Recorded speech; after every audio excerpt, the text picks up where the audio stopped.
The night was uncommonly still on the desolate stretch of Highway 45, a ribbon of cracked asphalt winding through the uninhabited expanse of the Midwest. Jake, a seasoned trucker with 20 years of road beneath his tires, had always found a strange comfort in the solitude of these night hauls.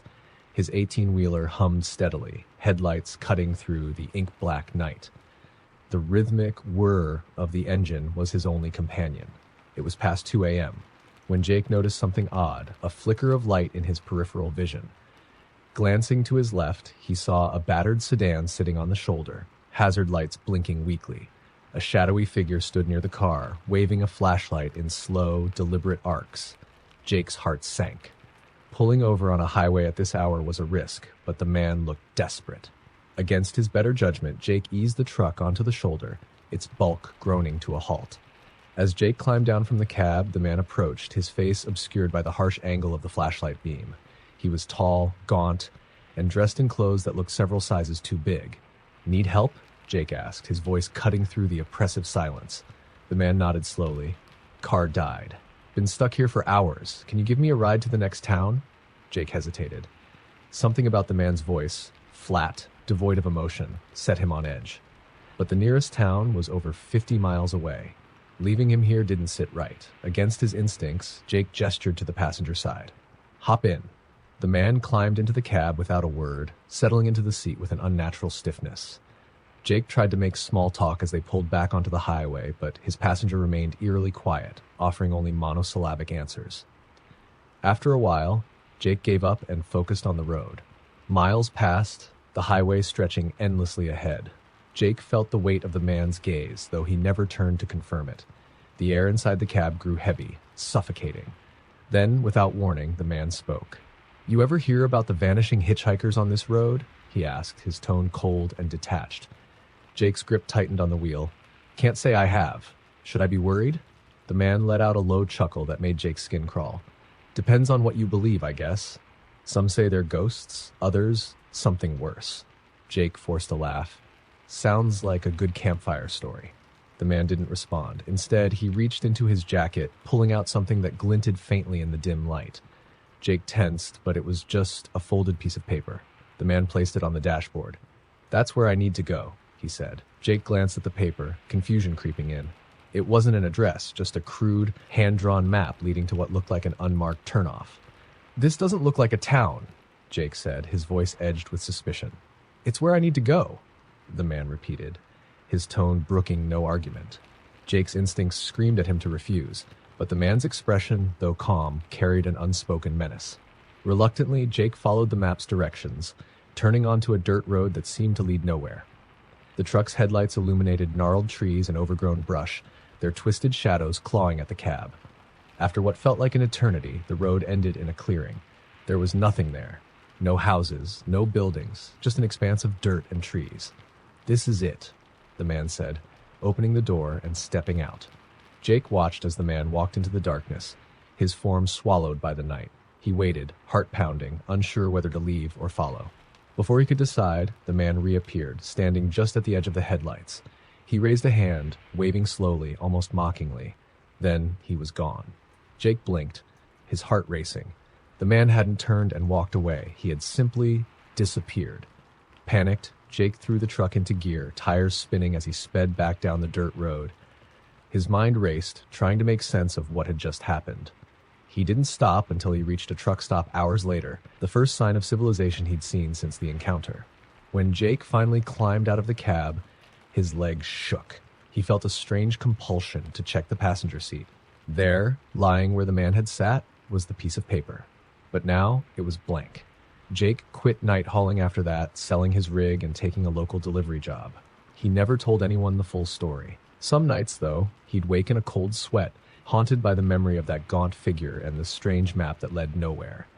And every now and then, on long, lonely highways, other truckers report seeing a man on the shoulder, waving a flashlight in slow, deliberate arcs.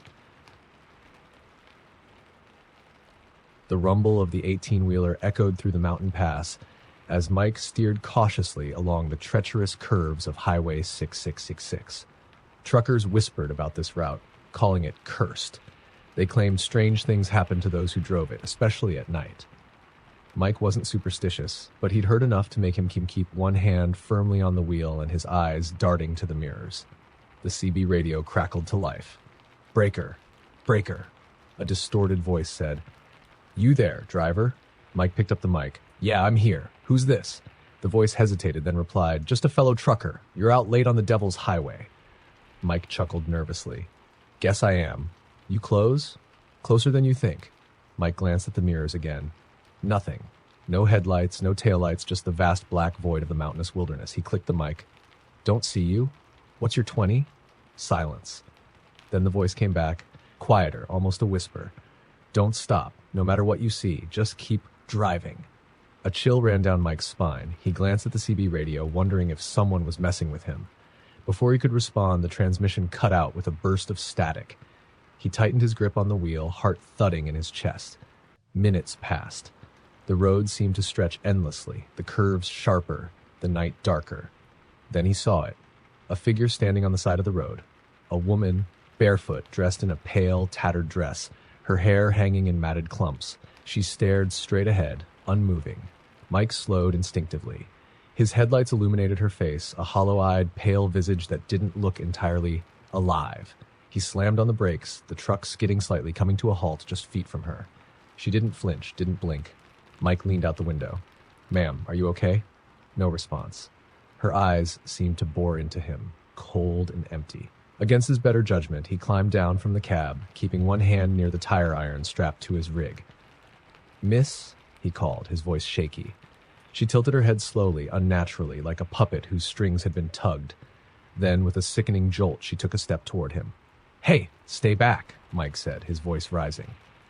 The woman's lips parted, revealing teeth too sharp, too jagged. "You shouldn't have stopped," she whispered, her voice not her own, low, guttural, and echoing as though several voices spoke at once. Mike stumbled back, fumbling to climb into his truck. The woman lunged, her movements jerky, inhumanly fast. He barely slammed the door shut as her hand slapped against the glass, leaving a smear of something dark and viscous. Heart racing, Mike floored the accelerator. The truck roared to life, tires screeching as it sped down the road. He glanced in the mirror. She was standing in the middle of the highway, her figure shrinking in the distance, until it didn't. She was keeping pace. The rearview mirror showed her running behind the truck, her feet never touching the ground. Her face was no longer human, her mouth stretched unnaturally wide, her eyes glowing a sickly yellow. Mike felt his stomach drop. He yanked the wheel, taking a curve too fast, and the truck fishtailed. He fought for control, his hands slick with sweat. When he looked back again, she was gone. Relief flooded him, but only for a moment. A glance at the passenger seat made his blood freeze. She was sitting there, smiling at him with that grotesque, too-wide grin. "Thanks for the ride," she hissed. Mike screamed, swerving violently. The truck veered off the road, crashing through the guardrail and plunging into the ravine below. The next morning, rescue crews found the wreckage at the base of the mountain. The cab was mangled beyond recognition, but the strange part, the part that made the responders whisper amongst themselves, was the passenger seat. It was covered in handprints, small and childlike, pressed into the blood-streaked upholstery. No one ever found the woman. But truckers still hear whispers on the CB radio at night, warning them, "Don't stop on Highway 666, no matter what you see." The stretch of desert highway was so empty it felt like the edge of the world. Pete had been driving long hauls for 15 years, and this was just another midnight run. His cab was a fortress of light in the void, with the radio softly playing an old country song and the occasional crackle of his CB to break the monotony. He didn't mind the isolation until he saw the sign. It was old and faded, barely legible in the glow of his headlights. Road closed, detour ahead. Pete slowed down, frowning. He hadn't heard anything about a detour on this road. His map and GPS didn't show one, but the sign was clear. A smaller arrow beneath it pointed to a dirt road veering off into the darkness. He clicked the CB. "Breaker, breaker. Anyone out here run into a detour on Route 19? Silence." He sighed and looked again at the sign. No cones, no barriers, just the warning. Figuring it was better than sitting still, Pete turned onto the dirt road. The first thing he noticed was how quiet it was. The sound of his tires crunching the gravel was almost swallowed by the oppressive silence. His headlights illuminated the narrow, winding path ahead, flanked by tall, lifeless trees. No wildlife, no wind, just stillness. As the truck bounced along, he started to feel uneasy. The road twisted in unnatural ways, tighter and more erratic than any he'd driven before. The trees seemed to close in, their gnarled branches reaching toward the cab like claws. Then he saw the figure. It was just ahead, standing in the middle of the road. A man, at least Pete thought it was a man. He wore a wide-brimmed hat, his body wrapped in a long coat. Pete slammed on the brakes, the truck lurching to a stop just feet away. The figure didn't move. Pete leaned out the window, gripping his flashlight. "Hey, buddy, you all right?" No response. The figure just stood there, first, head tilted slightly to the side, as if observing him. Pete honked the horn, the sound shattering the eerie silence. The figure still didn't move. Pete's instincts screamed at him to stay in the truck. But something about the way the figure stood there, so unnatural, so wrong, compelled him to act. He grabbed his flashlight and climbed down, leaving the engine running. "Look, if you need help, just say something," he called, walking cautiously toward the figure. The flashlight beam revealed the details: leather gloves, boots caked with mud, and a face hidden beneath the shadow of the hat. Pete stepped closer, and the figure tilted its head further, revealing a glimpse of pale, cracked skin. "Jesus," Pete muttered, taking a step back. The figure raised a hand, pointing behind Pete. Slowly, against his better judgment, Pete turned to look. The truck's headlights now illuminated several figures emerging from the trees, their movements jerky and unnatural. Each one was dressed in outdated clothing, worn suits, tattered dresses, clothes that looked decades, even centuries old. Their faces were hollow-eyed, pale, and unseeing, like marionettes with strings being pulled by an invisible hand. Pete turned back to the man in the hat, but he was gone. Panic surged as he stumbled back to his truck, slamming the door shut and locking it. The figures surrounded the vehicle, their faces pressing against the windows. Hands clawed at the doors, the sound of nails scraping metal sending chills down Pete's spine. He floored the accelerator. The truck roared to life, plowing through the crowd. The figures didn't scream or react, they simply crumpled like paper dolls beneath the massive wheels. The ones that weren't crushed began chasing the truck, their movements unnaturally fast, keeping pace despite the vehicle's speed. The dirt road stretched endlessly. Pete's GPS was useless, spinning wildly, and the CB only emitted static. He drove blindly, his knuckles white on the wheel, until he saw a glimmer of light in the distance. It was another road, a paved one, lit by a single flickering street lamp. He turned onto it without hesitation. As soon as the tires hit asphalt, the figures stopped. They stood at the edge of the dirt road, watching as Pete sped away. Breathing heavily, he drove until he found a rest stop. The attendant at the counter gave him a strange look as he stumbled inside, drenched in sweat. "You all right, buddy?" the man asked. Pete nodded, trying to steady his breathing. "Ran into some weird folks on a detour. Creepiest damn thing I've ever seen." The attendant frowned. "What detour?" "Back on Route 19, Pete said. "Road was closed. Had to take a dirt path." The man's face paled. "There's no detour on Route 19. That road's been closed for years. Landslide took it out back in the 80s. Killed a whole busload of people. No one drives through there anymore." Pete froze, his stomach twisting. Without another word, he turned and walked back to his truck. When he climbed into the cab, he noticed something on the passenger seat. A wide-brimmed hat, old and worn, sitting neatly as though placed there deliberately. He left it behind when he drove off, but he couldn't shake the feeling that he was still being watched. The rain came down in relentless sheets as Todd maneuvered his truck through the narrow, winding road deep in the Appalachian Mountains. The GPS flickered uncertainly, and the signal on his CB had died hours ago. It was supposed to be a straightforward haul, but an unexpected detour due to flooding had him navigating unfamiliar terrain well past midnight. The road grew rougher, the asphalt giving way to cracked gravel. Todd sighed and tightened his grip on the wheel, muttering curses under his breath. His headlights pierced the dark, illuminating nothing but endless trees and the occasional burst of rain-soaked mist. Then he saw it. A figure was walking along the side of the road, hunched against the rain. The figure wore a hooded jacket, drenched to the point of clinging to their thin frame. Todd slowed the truck, squinting through the windshield. It wasn't uncommon to see hitchhikers in these parts, especially with so few cars passing through. He rolled down the window slightly, rain immediately splattering his face. Need a ride? The figure stopped and turned toward him. Even in the dim light, something about them made Todd uneasy. The hood obscured their face completely, casting it in shadows. After a moment of silence, the figure nodded and climbed into the cab. They didn't speak, didn't pull down the hood, just sat stiffly in the passenger seat, water pooling beneath their boots. Todd felt the air grow colder, but he chalked it up to the wet clothes and the storm outside. He tried to make conversation as they drove. "Where you headed?" The figure turned slightly, but still didn't speak.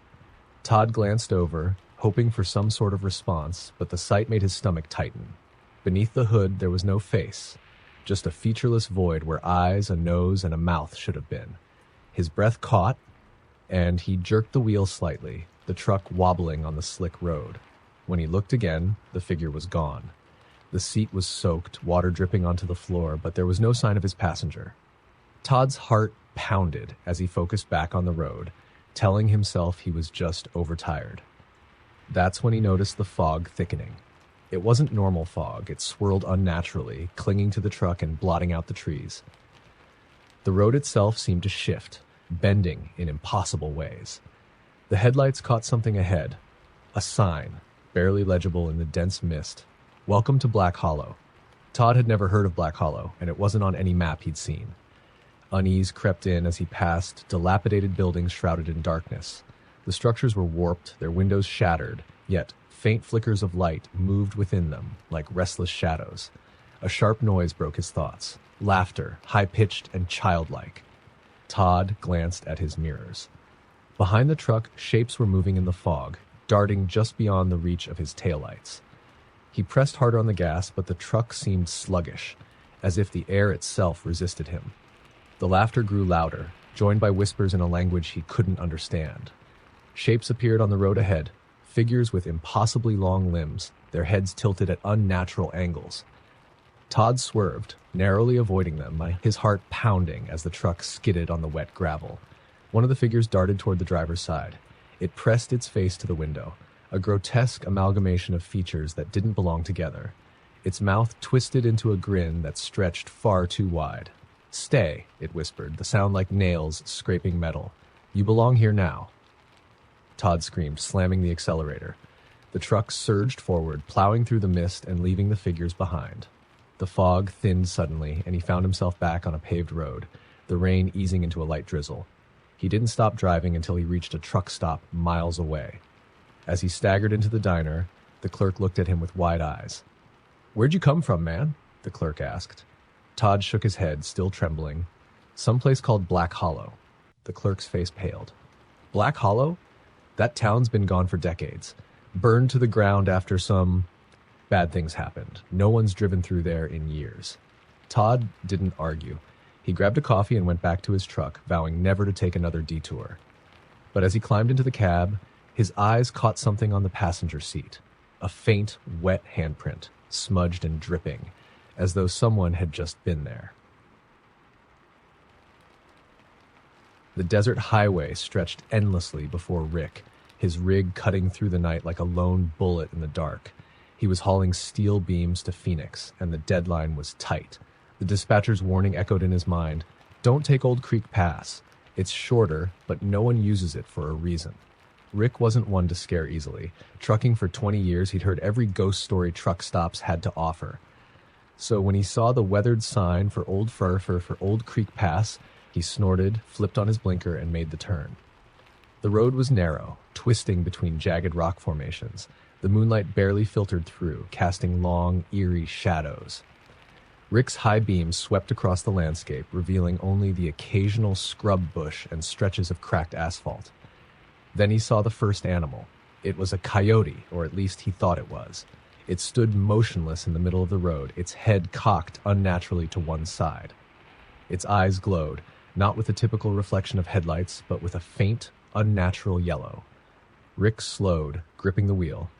The creature didn't move, didn't flinch, just stared as if daring him to approach. Rick honked the horn. The sound shattered the stillness, but the coyote didn't budge. Finally, Rick eased the truck forward, and the moment the tires reached where the coyote had been standing, it was gone. No scurrying into the brush, no movement at all. It was just Gone. Rick shook his head, chalking it up to exhaustion.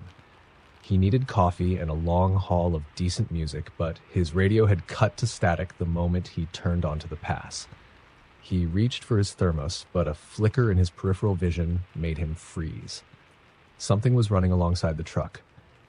He glanced out the window and saw a figure, a man, impossibly thin, keeping pace with the rig at 60 miles per hour. The man's face was obscured by long, matted hair, but his limbs moved in jerky, unnatural motions. Rick slammed on the accelerator, the truck groaning as it surged forward. He dared another look. The man was still there, now grinning with a mouth that seemed to stretch ear to ear. His eyes were hollow, and his jaw moved as though he were laughing, but the night remained eerily silent. Rick swerved hard, the truck lurching as it struggled to stay on the narrow road. When he looked again, the figure was gone. His pulse thundered in his ears as he tried to steady his breathing. He needed to get off this road, now. The GPS flickered and came back on, the screen displaying a route that didn't make sense. It directed him onto a smaller dirt road that veered sharply away from the pass. Rick hesitated, but decided anything was better than staying on Old Creek. The dirt road was rough, and the truck's suspension groaned with every bump. The air felt heavier here, almost suffocating.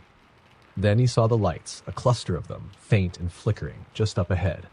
He rolled closer and realized they were coming from an old gas station, its sign faded and unreadable. The pumps were rusted relics, and the building itself leaned precariously to one side. But the lights inside were on, and a figure stood behind the counter. Rick parked and climbed down, grateful for the break. As he approached, the figure inside waved, a young woman, her face pale but friendly. She opened the door before he could reach it. "Out late, huh?" she said, her voice soft but hollow, as though it came from far away. "Yeah," Rick replied, uneasy. "Rough detour. Road back there was strange." The woman nodded slowly. "This road's not much better. Folks don't usually come this way." Rick frowned. "Why's that?" Her smile faltered. "Because they don't leave." Before Rick could respond, a loud thud echoed from his truck. He spun around and saw movement, shapes climbing into the trailer. They were humanoid, but wrong. Limbs too long, bodies hunched and twisted. Their faces, when he caught glimpses, were pale masks with no eyes, just black voids where features should be. He turned back to the woman, but she was gone. The lights in the gas station flickered and went out, plunging him into darkness. The only illumination came from his truck's headlights, which now revealed more figures emerging from the surrounding desert, closing in. Rick bolted for the cab, slamming the door and locking it. He revved the engine, the truck roaring to life, and floored it. The figures swarmed, their hands slapping against the sides of the rig, nails scratching metal. One climbed onto the hood, staring at him through the windshield with that same empty grin. "Get off!" Rick yelled, jerking the wheel. The figure vanished into the night as the truck barreled down the road. The GPS came back to life, guiding him back onto a paved highway. The swarm of creatures melted into the shadows, and soon the road opened up, the suffocating weight of Old Creek Pass lifting. Rick didn't stop until he reached a well-lit truck stop miles away. As he inspected the trailer, his stomach churned. The steel beams were intact, but the metal sides were covered in deep scratches, that as if clawed by something inhuman. Rick sat in the cab for hours, staring at the road ahead. He never took another shortcut after that night. And every time he passed a sign for Old Creek Pass, he felt the same chill, the same sensation of eyes watching from the darkness. The hum of the diesel engine was the only sound breaking the oppressive silence of Route 46, a desolate stretch of road that cut through miles of barren plains. Stan was used to solitude. He'd been trucking for 25 years, hauling goods through some of the most remote areas in the country. But this night felt different. The sky was moonless, the kind of black that seemed to swallow the truck's headlights. The CB radio was dead silent, an unusual occurrence even on the loneliest roads. It was just him, his truck, and the long ribbon of asphalt stretching endlessly into the void. He first noticed it in the distance, a faint red light hovering near the horizon. At first, he thought it might be a cell tower or some sort of far-off traffic signal, but as he drove closer, it didn't seem to get any nearer. It just hung there, pulsing faintly, like a slow, mechanical heartbeat. Stan shook his head and took a swig of coffee, trying to shake off the unease creeping up his spine. He'd heard stories about strange lights out in the plains, but he wasn't one to buy into UFO nonsense or ghost tales.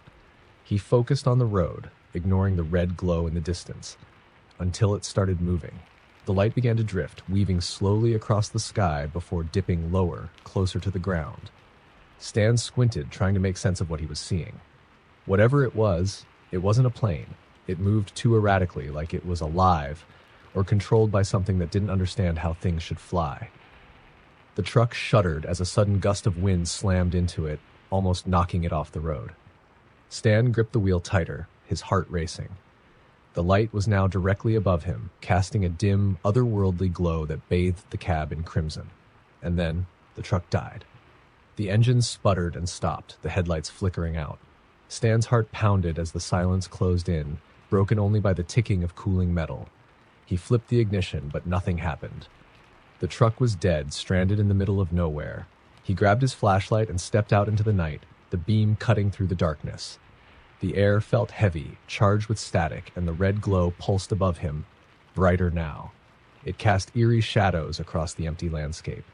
Then he heard it, a low, guttural sound, like metal scraping against metal, echoing from somewhere in the darkness. Stan swung the flashlight toward the noise, his breath hitching in his throat. Something was moving toward him. At first, he thought it was a person, but as the figure drew closer, he realized it wasn't human. It was tall, far too tall, its limbs impossibly thin and angular, like it was made of jagged pieces of scrap metal fused together. Its head was featureless, save for a single, glaring red eye that matched the light above. Stan stumbled back, dropping the flashlight. He scrambled into the cab and locked the doors, fumbling for his phone. No signal. The red light above the truck grew brighter, almost blinding, as the thing outside moved closer. Its footsteps were slow but deliberate, each one reverberating through the ground like the tolling of a massive bell. The truck's radio crackled to life, spewing static and distorted voices.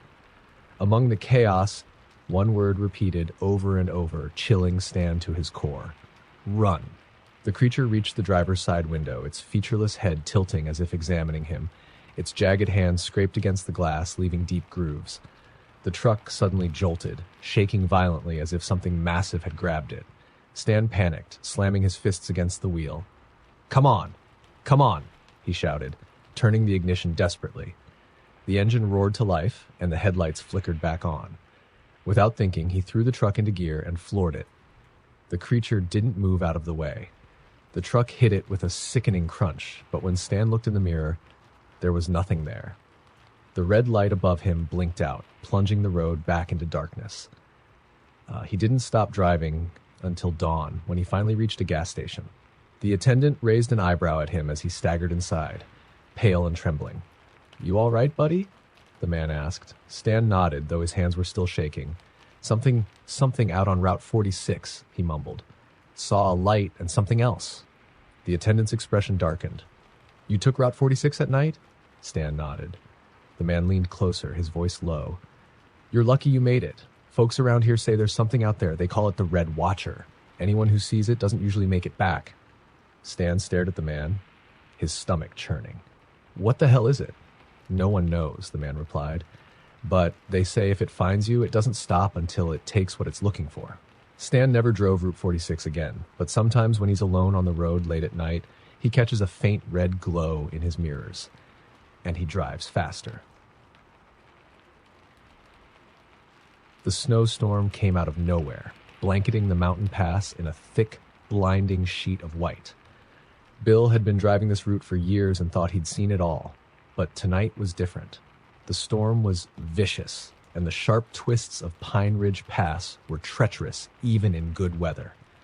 The CB radio was alive with chatter from other truckers, warning about jackknifed rigs and closed roads. Bill's hands tightened on the wheel as his wipers struggled to keep the windshield clear. "Breaker 19, you hearing me, Ridge Runner?" a voice crackled over the radio. "Yeah, I'm here," Bill replied, recognizing his buddy Frank. "Careful out there, man. Word is someone spotted the phantom hitchhiker again." Bill groaned. "Oh, come on. Not this crap again."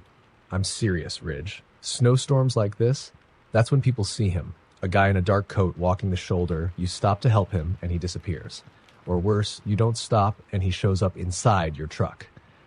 Bill snorted. Save it for the rookies, Frank. I've got enough to worry about. The CB went quiet and Bill focused on the road. The storm intensified and the narrow mountain pass became even more treacherous. He could barely see 5 feet ahead, the swirling snow making everything look like a moving blur. Then he saw it. A figure, barely visible through the snow, standing on the shoulder of the road. Bill's stomach tightened. The man was waving, a frantic motion that sent chills up his spine, and not from the cold. He looked disheveled, his dark coat flapping in the wind. Bill slowed the truck, his headlights illuminating the man's pale, desperate face. Against his better judgment, he pulled to a stop and rolled down the window. "Hey, you okay out here?" Bill called, his voice muffled by the howling wind. The man stepped closer, his movements jerky and unsteady. "Help," he rasped. "Please, help me." Something about his voice was off, like it didn't belong to him. Bill's instincts screamed at him to keep driving, but the man's eyes were so desperate, so full of panic. "Hop in," Bill said reluctantly, unlocking the door. The man climbed into the cab, bringing with him a blast of icy wind. He sat stiffly, his hands trembling as he clutched his coat around him. Bill noticed his boots were caked in snow, yet his footprints outside had been shallow, almost non-existent. "You all right, buddy?" Bill asked, trying to keep his voice steady. The man nodded but didn't speak. His eyes darted nervously toward the windshield, then to the mirrors, as if he were looking for something. Bill cleared his throat. "What were you doing out there in this mess?" I was walking," the man said, his voice barely above a whisper. "Got stuck out here." Bill frowned. "Walking? There's nothing for miles." The man didn't reply, his gaze fixed on the side mirror. The truck creaked as it climbed the steep incline, the storm battering against it with relentless fury. The silence inside the cab grew unbearable, and Bill felt his nerves fraying. "What's your name?" Bill asked, hoping to break the tension. The man hesitated, then whispered, "Aaron." Bill nodded. "Well, Aaron, you're lucky I came by. Storm like this can kill you." Aaron didn't respond. His eyes flicked back to the mirrors. Teth and Bill noticed his hands were clutching the door handle tightly, like he was ready to bolt. "Someone chasing you?" Bill asked, half joking. Aaron's head snapped toward him, his face pale and strained. "They're following us." Bill's blood ran cold. "Who's following us?" Aaron pointed at the side mirror, his hand trembling. "Them." Bill glanced at the mirror and his breath caught. At first, he thought it was just the snow playing tricks on his eyes, but then he saw it. A shadow, impossibly tall, moving through the storm, keeping pace with the truck. "What the hell is that?" Bill whispered. Aaron didn't answer. He huddled into his seat, his breathing shallow and rapid. The shadow moved closer, its shape becoming clearer. It wasn't a person.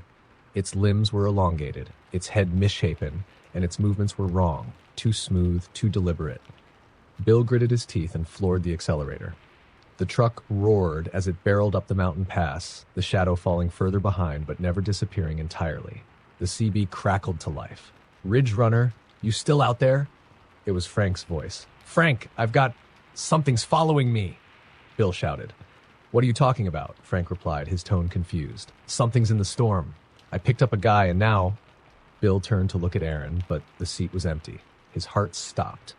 The door was still locked, and the window was closed. There was no way Aaron could have left the truck.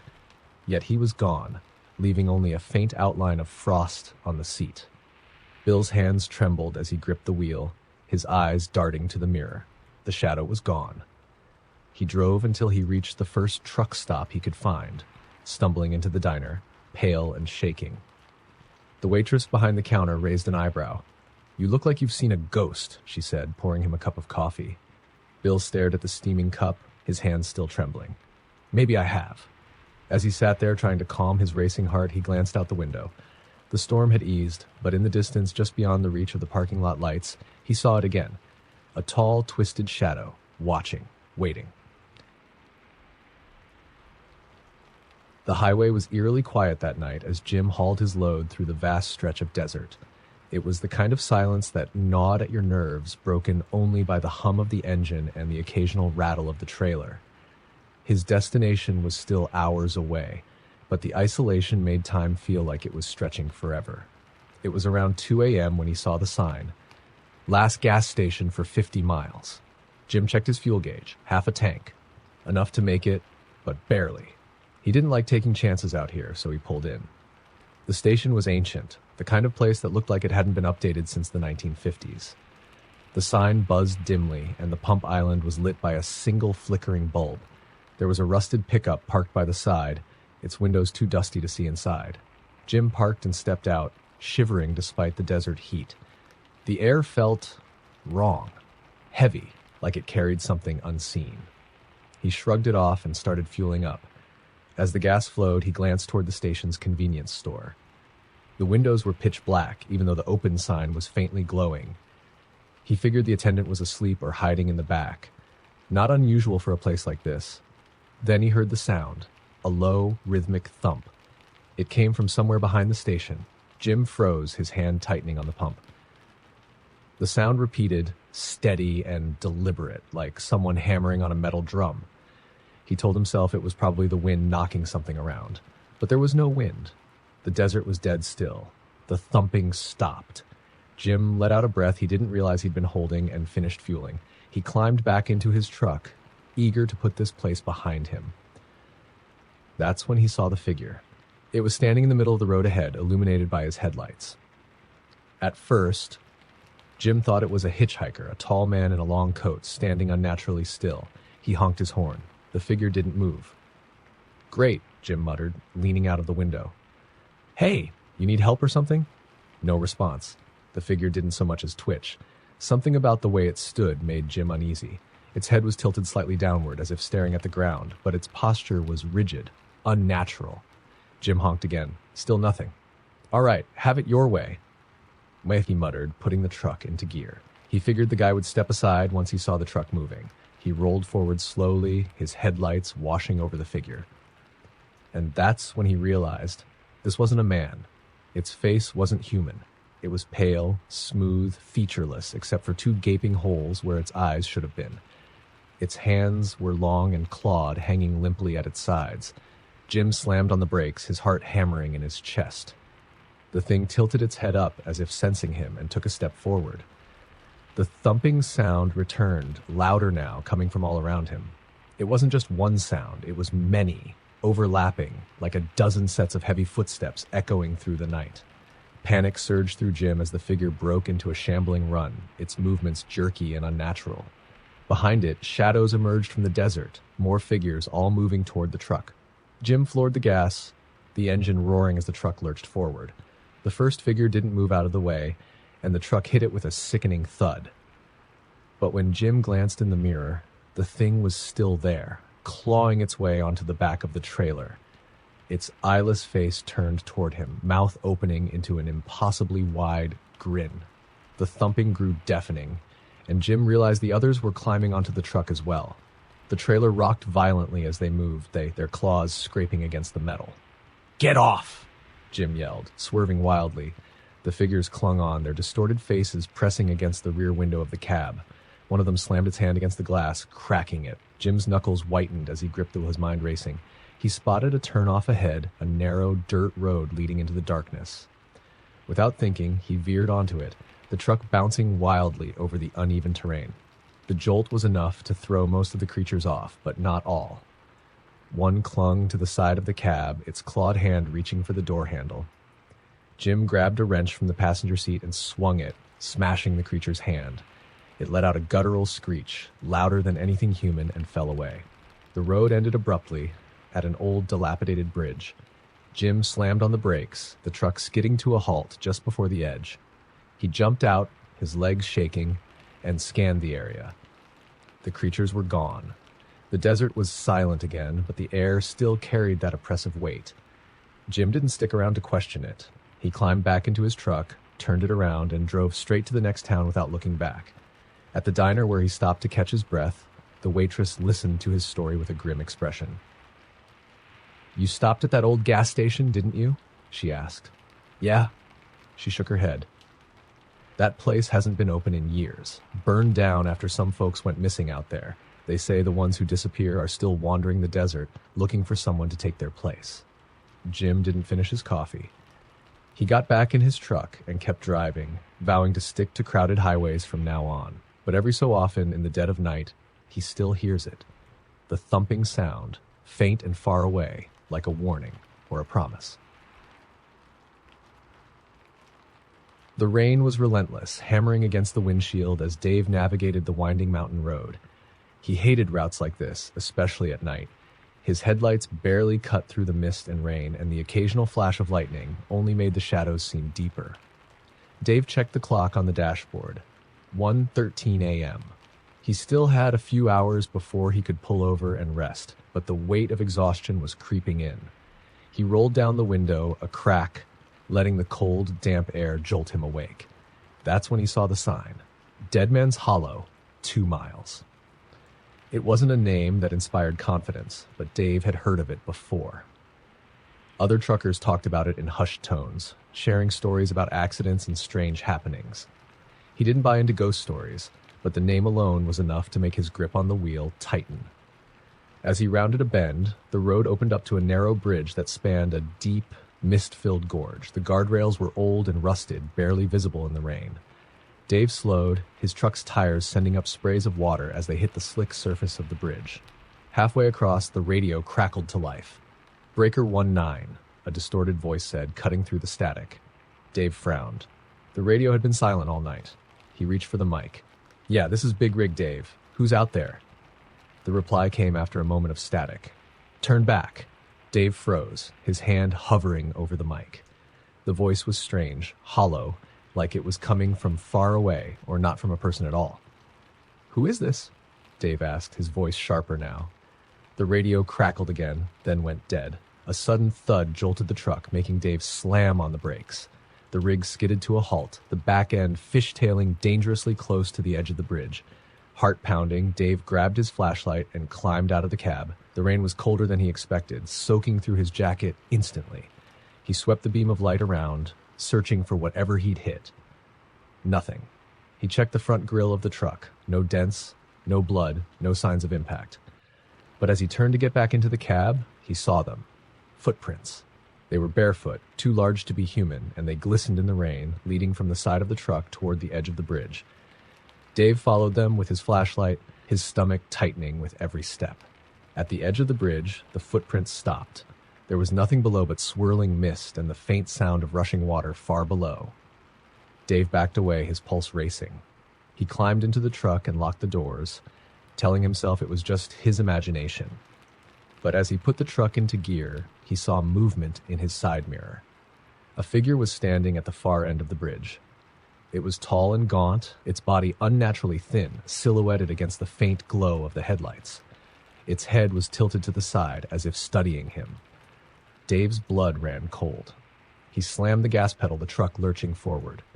The figure didn't move, but as the rig passed it, he caught a glimpse of its face, or lack of one. Its skin was smooth and featureless, like a mannequin, with deep gouges where its eyes should have been. The truck roared off the bridge and back onto the winding road. Dave didn't stop, his hands gripping the wheel so tightly his knuckles turned white. The radio crackled again. "Turn back," the same hollow voice repeated. "No way in hell," Dave muttered, sweat dripping down his face despite the cold.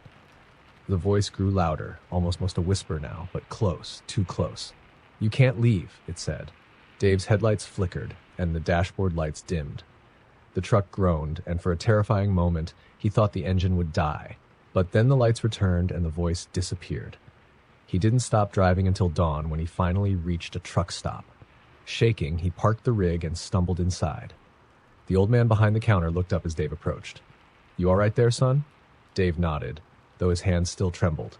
"Ran into something strange on Deadman's Hollow. Ever hear about it?" The old man's face darkened. "Should have stayed clear of that place. They say the Hollow doesn't like visitors. Some folks see things, hear voices, but the unlucky ones, well, they don't come back." Dave swallowed hard, the memory of the footprints and the figure flashing through his mind. "What is it?" "Some say it's the spirits of those who died on that bridge. Others say it's something older, something that's always been there." The man leaned closer. "You're lucky to be standing here, boy. Whatever's out there, it doesn't usually let people go." Dave left without finishing his coffee, vowing never to take that route again. But as he climbed back into his truck, he noticed something in the corner of the windshield. A single, wet footprint, too large to be human. and no matter how hard he tried, he couldn't wipe it away.